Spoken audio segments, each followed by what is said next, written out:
Hello my dear students, ಇವತ್ತು ನಾವು statistics first P U ಚಾಪ್ಟರ್ನ KCET ಪ್ರಾಬ್ಲಮ್ಗಳನ್ನು ಸಾಲ್ವ್ ಮಾಡುವ. ಈ ಸ್ಟ್ಯಾಟಿಸ್ಟಿಕ್ಸ್ ಕಾನ್ಸೆಪ್ಟ್ ತುಂಬ ಇಂಪಾರ್ಟೆಂಟ್ ಆಗಿರುತ್ತೆ. ಯಾಕಂತಂದರೆ ನಮ್ಮ ಡೈಲಿ ಲೈಫಲ್ಲಿರುವಂತಹ ಎಲ್ಲ ಡಾಟಾಸ್ಗಳನ್ನು ನಾವು ಕ್ಯಾಲ್ಕುಲೇಟ್ ಮಾಡೋದಾದರೆ, ಅಂತಂದರೆ ಒಂದು ಬಿಸ್ನೆಸ್ ಇದ್ದರೆ ಅದ್ರದ್ದು ಹೆಂಗೆ ಇಂಪ್ರೂವ್ಮೆಂಟ್ ಮಾಡೋವಂಥದ್ದು, ಅಥವಾ ಯಾವ ರೀತಿಯಲ್ಲಿ ನಮಗೆ ಪ್ರಾಫಿಟ್ ಆಗ್ತಿದೆ ಅನ್ನುವಂತಹ ಡಾಟಾಗಳನ್ನು ಕೌಂಟ್ ಮಾಡೋದಾದರೆ, ಅಥವಾ ಒಂದು ಸೆನ್ಸಸ್ಸನ್ನು ಮಾಡೋದಾದರೆ ಅದರಲ್ಲಿರುವಂತಹ ಯಾವ ಡಿಸ್ಟಿಕ್ಕಿಂದ ಎಷ್ಟು ಜನ ಸಿಕ್ಕಿದ್ದಾರೆ, ಎಷ್ಟು ಪಾಪ್ಯುಲೇಷನ್ ಗ್ರೋತ್ ಇದೆ ಅನ್ನೋದನ್ನು ಕೌಂಟ್ ಮಾಡೋಕೆ ಆಗಿರಬಹುದು, ಅಥವಾ ರೈನ್ಫಾಲಿಂದು ಡಿಫ್ರೆನ್ಸ್ ಈ ಮಂತಲ್ಲಿ ಇಷ್ಟಿದೆ, ನೆಕ್ಸ್ಟ್ ಮಂತಲ್ಲಿ ಇಷ್ಟೇ ಆಗಿದೆ ಅನ್ನೋಂಥದ್ದು ಎಲ್ಲದನ್ನು ನಾವು ಎಲ್ಲಿ ಫೈಂಡ್ ಔಟ್ ಮಾಡೋದು ಅಂತಂದರೆ ಸ್ಟ್ಯಾಟಿಸ್ಟಿಕ್ಸಲ್ಲಿ. ಸೊ ಅದು ತುಂಬ ಇಂಪಾರ್ಟೆಂಟ್ ಆಗುತ್ತೆ. ಯಾಕಂತಂದರೆ ನಮ್ಮ ಡೈಲಿ ಲೈಫಲ್ಲೇ ಇನ್ಕ್ಲೂಡ್ ಆಗಿರೋದಕ್ಕೋಸ್ಕರ ಅದರದ್ದು ಒಂದು ಶಾರ್ಟ್ ವಿಡಿಯೋನ ಮಾಡಿದ್ದೀನಿ. ಯಾರೆಲ್ಲ ಇನ್ನೂ ನೋಡಿಲ್ಲ ಹೋಗಿ ನೋಡ್ಕೊಂಡು ಬನ್ನಿ. ನಾವಿವತ್ತು KCET ಪ್ರಾಬ್ಲಮ್ಗಳನ್ನು ಸಾಲ್ವ್ ಮಾಡುವ. ಅದರಲ್ಲಿ ಫಸ್ಟಿಗೆ ನಾವು ಸಮ್ಮರಿನ ನೋಡೋದಾದರೆ ಏನು ಟಾಪಿಕ್ ಬರುತ್ತೆ ಅಂತಂದರೆ ಮೀನ್, ಮೋಡ್ ಆ್ಯಂಡ್ ದೆನ್ ಮೀಡಿಯನ್ ಅಂತ ಬರುತ್ತೆ. ಮೀನ್ ಅಂತ ಅಂದರೆ ಕೊಟ್ಟಿರುವಂಥ ಎಲ್ಲ ಅಬ್ಸರ್ವೇಷನ್ಗಳನ್ನು ನಾವು ಆ ಡಾಟಾಗಳನ್ನು ಏನಂತ ಕನ್ಸಿಡರ್ ಮಾಡ್ತೀವಿ ಅಂತಂದರೆ ಇಲ್ಲಿ ಅಬ್ಸರ್ವೇಷನ್ಸ್ ಅಂತ ಕನ್ಸಿಡರ್ ಮಾಡ್ತೀವಿ. ಆ ಅಬ್ಸರ್ವೇಷನ್ಗಳನ್ನು ಆ್ಯಡ್ ಮಾಡಿಬಿಟ್ಟು ಸಮ್ ಮಾಡಿ ಟೋಟಲ್ ನಂಬರ್ ಆಫ್ ಅಬ್ಸರ್ವೇಷನ್ಸಿಂದ ಡಿವೈಡ್ ಮಾಡಿದಾಗ ನಮಗೆ ಮೀನ್ ಸಿಗುತ್ತೆ. ಅದೇ ರೀತಿಯಾಗಿ ಮೀಡಿಯನ್ ಅಂತ ಅಂದರೆ ಆಡ್ ಎಷ್ಟು ಅಬ್ಸರ್ವೇಷನ್ಸ್ ಇದೆ ಅನ್ನೋದು ಇಂಪಾರ್ಟೆಂಟ್ ಆಗುತ್ತೆ. ಆಡ್ ನಂಬರ್ ಇದ್ದರೆ that number n+1/2th term will be the median after arranging in the ascending order. And then similarly even number ಇದ್ದರೆ ನಮಗಿಲ್ಲಿವಾಗ ಈವನ್ನ ಎಕ್ಸಾಕ್ಟಾಗಿ ಏನು ಮಾಡೋಕ್ಕಾಗೋದಿಲ್ಲ, ಮೀಡಿಯನ್ನ ಫೈಂಡ್ ಔಟ್ ಮಾಡೋಕ್ಕಾಗೋದಿಲ್ಲ. ಅಂಥ ಟೈಮಲ್ಲಿ ನಾವೇನು ಮಾಡ್ತೀವಿ ಅಂತಂದರೆ n/2th term and then n/2+1th ಟರ್ಮನ್ನು ಕನ್ಸಿಡರ್ ಮಾಡಿ ಅವುಗಳ ಎವ್ರೇಜ್ ಅಂತಾನೆ ಮೀನನ್ನು ಫೈಂಡ್ ಔಟ್ ಮಾಡ್ತೀವಿ.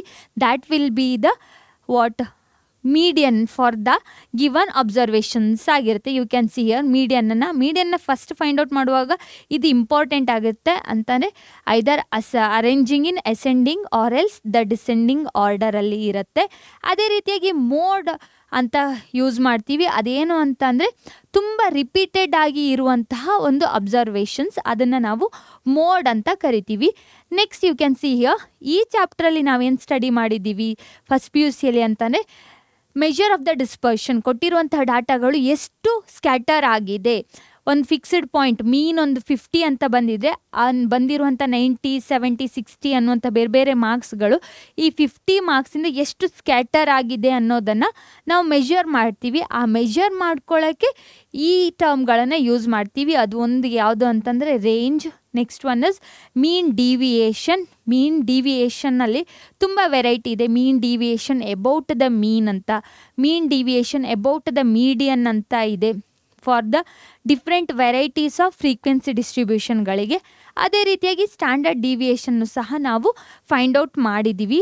ಇದಿವಾಗ ನಾನು ಬ್ರೀಫಾಗಿ ಹೇಳ್ತಿರುವಂಥದ್ದು ಯಾಕಂತಾನೆ ನಮಗೆ ಪ್ರಾಬ್ಲಮ್ಗಳನ್ನು ಸಾಲ್ವ್ ಮಾಡೋಕ್ಕೆ ಈಸಿ ಆಗಲಿ ಅಂತ ಹೇಳಿಬಿಟ್ಟು. ಮೆಷರ್ ಆಫ್ ಡಿಸ್ಪರ್ಷನ್ ಅದನ್ನು ನಾವು ರೇಂಜ್, ಮೀನ್ ಡಿವಿಯೇಷನ್ ಮತ್ತು ವೇರಿಯನ್ಸ್ ಸ್ಟ್ಯಾಂಡರ್ಡ್ ಡಿವಿಯೇಷನಲ್ಲಿ ಮೆಷರ್ ಮಾಡ್ತೀವಿ, ಕೌಂಟ್ ಮಾಡ್ತೀವಿ. ಅದರಲ್ಲಿ ರೇಂಜ್ ಅಂತ ಅಂದರೆ ಏನು, maximum value minus the minimum value. Next mean deviation for the ungrouped data. This is very important. KCETಯಲ್ಲಿ ಈ ಚಾಪ್ಟ್ರಿಂದ ತುಂಬ ಕ್ವಶನ್ಗಳನ್ನು ಕೇಳೋದಿಲ್ಲ. ಯಾಕಂತಂದರೆ ಇದರದ್ದೇ ಕಂಟಿನ್ಯೂಯೇಷನ್ ಸೆಕೆಂಡ್ ಇಯರಲ್ಲಿ ಇರೋದಕ್ಕೋಸ್ಕರ ಆಲ್ಮೋಸ್ಟ್ ಸೆಕೆಂಡ್ ಇಯರ್ ಕ್ವಶನ್ಸ್ಗಳನ್ನು ಕೇಳ್ತಾರೆ. ಬಟ್ ಇದರಲ್ಲೂ ಕೆಲವೊಂದು ಕ್ವಶನ್ಗಳನ್ನು ಕೇಳಿದ್ದಾರೆ. ಅವೆಲ್ಲ ಚಿಕ್ಕ ಪುಟ್ಟ ಕ್ವಶನ್ಗಳು. That is nothing but the mean deviation for the ungrouped ಡಾಟಾಗಳಿಗೆ ಕೊಟ್ಟಿರ್ತಾರೆ. ಯಾಕಂತಂದರೆ ಲೆಂತಿ ಪ್ರಾಬ್ಲಮ್ ಕೊಟ್ಟರೆ ಅದನ್ನು ಸಾಲ್ವ್ ಮಾಡೋಕ್ಕೆ ಟೈಮ್ ತೊಗೊಳುತ್ತೆ. KCETಯಲ್ಲಿ ನಮಗೆ ತುಂಬ ಕ್ವಿಕ್ಕಾಗಿ ಆನ್ಸರ್ ಬೇಕಾಗಿರೋದಕ್ಕೋಸ್ಕರ ಇಂಥ ಅನ್ಗ್ರೂಪ್ ಡಾಟಾಗಳಿಗೆ ಹೆಚ್ಚು ಕ್ವಶನ್ಗಳನ್ನು ಕೇಳಿದ್ದಾರೆ. Next mean deviation for the mean, that is nothing but sum of all the deviations with respect to the mean divided by total number of deviations. ಎಷ್ಟು ಡಿವಿಯೇಷನ್ ಅಬ್ಸರ್ವೇಷನ್ಸ್ ಕೊಟ್ಟಿರ್ತಾರಲ್ಲ ಅದನ್ನು ನಾವು n ಅಂತ consider ಮಾಡ್ತೀವಿ. ಅದೇ ರೀತಿಯಾಗಿ mean deviation about the median ಅಂತಂದರೆ first ಮೀಡಿಯನನ್ನು ಫೈಂಡ್ ಔಟ್ ಮಾಡಬೇಕು. ಅದಾದಮೇಲೆ ಅವುಗಳ ಡಿಫ್ರೆನ್ಸ್ ಅಂತಾನೆ ಡಿವಿಯೇಷನ್ ಎಷ್ಟಿದೆ ಅಂತ ಫೈಂಡ್ ಔಟ್ ಮಾಡಬೇಕು. ಈಚ್ ಅಬ್ಸರ್ವೇಷನ್ ಜೊತೆಗೆ ಮೀಡಿಯನ್ದು ಡಿಫ್ರೆನ್ಸನ್ನು ಫೈಂಡ್ ಔಟ್ ಮಾಡಿ ಅದರದ್ದು absolute value divided by the total number of observations ಮಾಡಿದರೆ ನಮಗೆ mean deviation for the ungrouped ಡಾಟಾಗೆ ಸಿಗುತ್ತೆ. ಅದೇ ರೀತಿಯಾಗಿ mean deviation for the grouped data ಇಂಥ ಕೇಸಲ್ಲಿ ಏನಾಗುತ್ತೆ ಅಂತಂದರೆ ಮೇಯ್ನಾಗಿ 2 ವೆರೈಟಿ ಇದೆ ಅಂತ. ಅದು ಯಾವುದು ಅಂತಂದರೆ discrete frequency distribution another one is continuous frequency distribution ಆಗಿರುತ್ತೆ. ಅದನ್ನು ನೋಡೋದಾದರೆ mean deviation about the mean for the group ಡಾಟಾದಲ್ಲಿ ನೀವು ನೋಡಿದರೆ ನೋಡಿ F I into X I minus you can see here this is nothing but the X I minus F I minus symbol ಇದೆ ಅಲ್ಲಿ, this is minus. Similarly here also this is minus. F I ಅಂತಂದರೆ frequency ಕೊಟ್ಟಿದ್ದಾರೆ, X I minus X bar that is mean hole divided by N. Then mean deviation for the median is fi into xi minus the median, absolute value of xi minus median whole divided by n, where n is sum of all the frequencies. Similarly, variance and the standard deviation for the ungrouped data. This is very important. ಯಾಕಂತಂದರೆ ನಾವು ಇದನ್ನು ತುಂಬ ಕಡೆ use ಮಾಡ್ತೀವಿ. ಎಲ್ಲಿ KCET ಅಲ್ಲಿ ವೇರಿಯನ್ಸನ್ನ find out ಮಾಡೋಕ್ಕೆ ಫಾರ್ಮುಲಾ ನೋಡಿ, ಅನ್ಗ್ರೂಪ್ಡ್ ಡಾಟಾ ಕೊಟ್ಟಾಗ ಫಸ್ಟಿಗೆ ಮೀನನ್ನು ಫೈಂಡ್ ಔಟ್ ಮಾಡಬೇಕು. ಅದಾದಮೇಲೆ each observation minus the mean, then square of that one whole divided by total number of observations. ಎಷ್ಟು ಅಬ್ಸರ್ವೇಷನ್ಸ್ ಕೊಟ್ಟಿದ್ದಾರೆ. ಆಲ್ಮೋಸ್ಟ್ KCETಯಲ್ಲಿ ಈ ಟಾಪಿಕ್ ಮೇಲೆ ನಿಮಗೆ ಕ್ವಶನ್ನ ಕೇಳಿರುವಂಥದ್ದು. ಅದೇ ರೀತಿಯಾಗಿ ಸ್ಟ್ಯಾಂಡರ್ಡ್ ಡಿವಿಯೇಷನ್ನ ಫೈಂಡ್ ಔಟ್ ಮಾಡೋದಾದರೆ square root of this variance you will get it as a standard deviation. Next you can see here this is nothing but variance and the standard deviation for the discrete frequency ನ ಕೊಟ್ಟಾಗ ನಾವು ಏನು ಮಾಡ್ತೀವಿ, ಫಸ್ಟಿಗೆ ಡಿವಿಯೇಷನ್ನ find out ಮಾಡ್ತೀವಿ, then deviation square that is 1 divided by n into the frequency and the square of the deviation you will get the value for the variance. ಇದರಿಂದ ವೇರಿಯನ್ಸಿಗೆ ನಮ್ಗೆ ವ್ಯಾಲ್ಯೂ ಸಿಗುತ್ತೆ. ಆ ವೇರಿಯನ್ಸ್ ಇದು ಸ್ಕ್ವೇರನ್ನು ಫೈಂಡ್ ಔಟ್ ಮಾಡಿದರೆ ನಮಗೇನು ಸಿಗುತ್ತೆ, standard deviation ಸಿಗುತ್ತೆ. ಅದೇ ರೀತಿಯಾಗಿ ಫಾರ್ ದ ಕಂಟಿನ್ಯೂಸ್ ಫ್ರೀಕ್ವೆನ್ಸಿ ಇದ್ದಾಗ ನಮಗೆ ಫಾರ್ಮುಲಾ ಇದೆ, ಅದೇನಂತಂದರೆ ವೇರಿಯನ್ಸಿಗೆ ದಿಸ್ ಇಸ್ ದ ಫಾರ್ಮುಲಾ. ಈ ಫಾರ್ಮುಲಾಗಳನ್ನು ಈಸಿಯಾಗಿ ನೀವು ನೆನ್ಪಿಟ್ಕೊಳ್ಬಹುದು, ಯಾಕಂತಂದರೆ ಸ್ವಲ್ಪ ಚೇಂಜಸ್ ಇರುವಂಥದ್ದು. ಇಲ್ಲಿ ಗ್ರೂಪ್ಡು ಮತ್ತು ಡಿಸ್ಕ್ರೀಟಿಗೂ ಮತ್ತು ಕಂಟಿನ್ಯೂಸಿಗೂ ಏನು ಡಿಫ್ರೆನ್ಸ್ ಆಗುತ್ತೆ ಅಂತಂದರೆ, ಇಲ್ಲಿ ನೋಡಿ ಮೀನ್ ಡಿವಿಯೇಷನ್ ಇದೆಯಲ್ಲ, ಈ ಮೀನ್ ಇದೆಯಲ್ಲ ಇದರಲ್ಲಿ ನಾವು ಫಾರ್ಮುಲಾನ ಯೂಸ್ ಮಾಡಿಕೊಂಡು ಫೈಂಡ್ ಔಟ್ ಮಾಡ್ತೀವಿ. ಇದರಲ್ಲಿ ಅಬ್ಸರ್ವೇಷನ್ಸ್ ಇದೆಯಲ್ಲ ಅದನ್ನು ನಾವು mid point of the given class interval ಅಂತ ಕನ್ಸಿಡರ್ ಮಾಡ್ತೀವಿ. ಈ ಎಕ್ಸ್ ಐನ ಇದನ್ನು ಫೈಂಡ್ ಔಟ್ ಮಾಡಿದರೆ ನಮಗೆ ವೇರಿಯನ್ಸ್ ಸಿಗುತ್ತೆ. ಅದೇ ರೀತಿಯಾಗಿ square of that value you will get the value for the standard deviation. Next ಒಂದು ಶಾರ್ಟ್ಕಟ್ ಮೆಥಡ್ ಇದೆ, ಅದರಲ್ಲಿ ಏನು ಮಾಡ್ತೀವಿ ಅಂತಂದರೆ we will find the step ಡಿವಿಯೇಷನನ್ನು ಫೈಂಡ್ ಔಟ್ ಮಾಡ್ತೀವಿ. ಯಾಕಂತಂದರೆ ತುಂಬ ದೊಡ್ಡ ನಂಬರ್ ಇದ್ದರೆ ಆ ನಂಬರ್ನ ಮಲ್ಟಿಪ್ಲೈ ಮಾಡ್ತಾ ಹೋದರೆ ಕ್ಯಾಲ್ಕುಲೇಷನ್ಗೆ ಟೈಮ್ ತೊಗೊಳುತ್ತೆ ಅನ್ನುವಂತಹ ರೀಸನ್ಗೋಸ್ಕರ ನಾವೇನು ಮಾಡ್ತೀವಿ ಅಂತಂದರೆ ಸ್ಟೆಪ್ ಡಿವಿಯೇಷನ್ ಮೆಥಡನ್ನು ಯೂಸ್ ಮಾಡ್ತೀವಿ.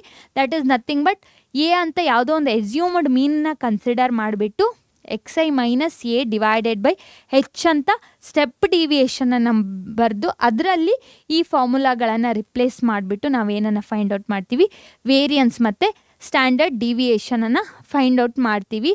ನಾವಿವಾಗ ಪ್ರಾಬ್ಲಮ್ಗಳನ್ನು ನೋಡೋದಾದರೆ ಇಲ್ಲಿ ನೋಡಿ, the standard deviation for the ಡಾಟಾಸ್ observations ಕೊಟ್ಟಿದ್ದಾರೆ. ಟೋಟಲ್ ಎಷ್ಟು ಅಬ್ಸರ್ವೇಷನ್ಸ್ ಇದೆ, ಟೋಟಲ್ 5 ಅಬ್ಸರ್ವೇಷನ್ಸ್ ಇದೆ ಅಷ್ಟೇ.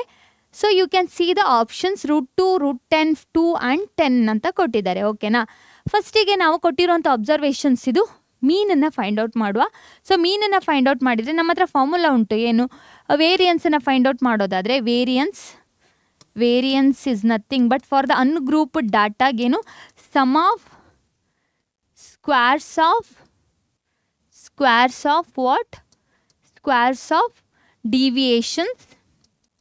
deviations divided by total number of observations. ಇಲ್ಲಿ ಟೋಟಲ್ ನಂಬರ್ ಆಫ್ ಅಬ್ಸರ್ವೇಷನ್ಸ್ ಎಷ್ಟಿದೆ, 5 ಇದೆ. ಫಸ್ಟಿಗೆ ಮೀನನ್ನು ಫೈಂಡ್ ಔಟ್ ಮಾಡುವ, ಯಾಕಂತಂದರೆ ನಾವು ಡಿವಿಯೇಷನ್ನ ಫೈಂಡ್ ಔಟ್ ಮಾಡಬೇಕು. ಮೀನ್ ಏನಾಗುತ್ತೆ, you can see here if you add all these numbers you will get the number as 40 ಅಂತ ಸಿಗುತ್ತೆ. ಕರೆಕ್ಟ್ ತಾನೆ? 40 ಡಿವೈಡೆಡ್ ಬೈ 5 ಅಂತ ಅಂದರೆ ಎಷ್ಟಾಯಿತು, this will be equal to 8. Correct ಅಲ್ವಾ? 40 ಅಲ್ವಾ ನೋಡಿ.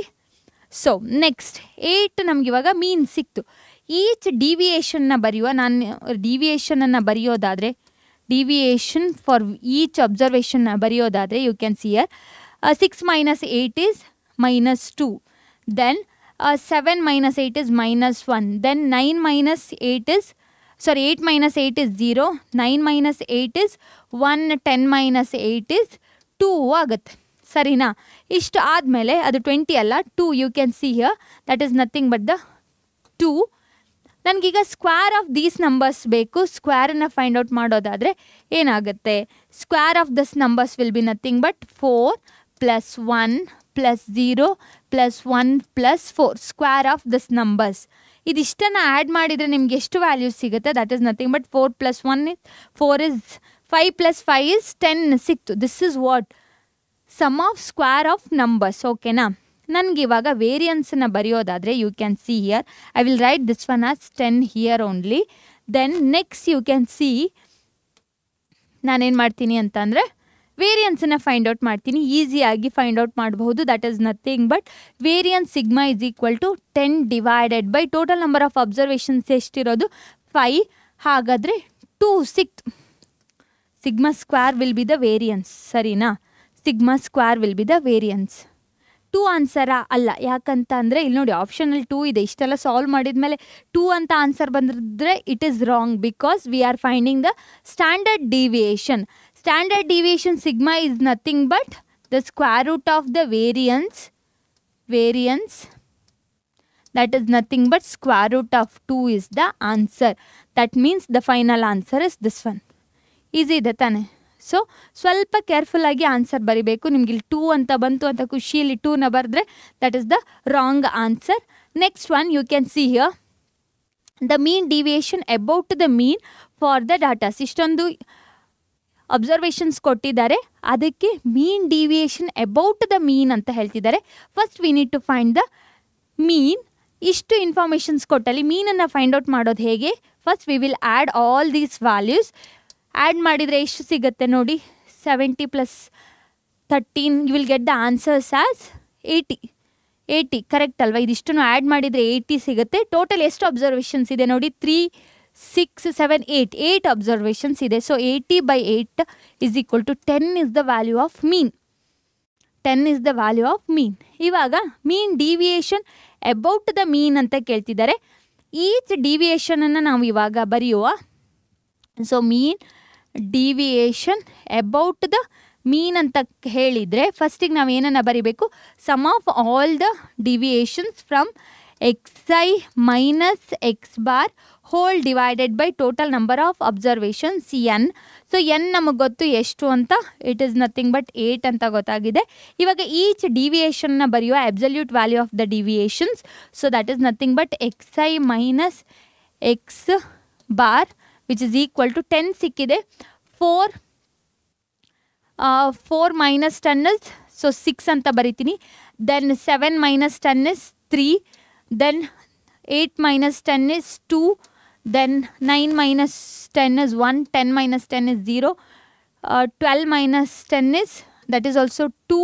Then 13 minus 10 is 3. Next, it is 17 minus 10 is 7.